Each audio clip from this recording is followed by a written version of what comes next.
Hey guys, welcome back to our YouTube channel Financeable. Today, in this video, let's learn about how to log into First Citizen Bank online banking. So let's get started.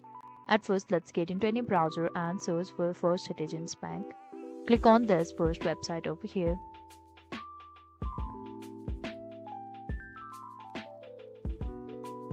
Now on the top right corner, we can see this option called Login. So let's tap on this.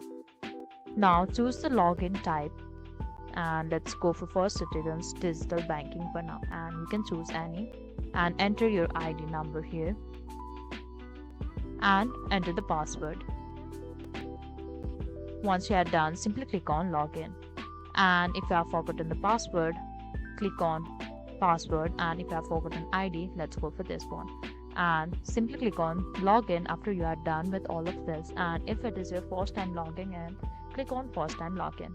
So this is all we can do to log in to First Citizens Bank online banking. I hope you liked the video. Please do like and subscribe. Thanks for watching.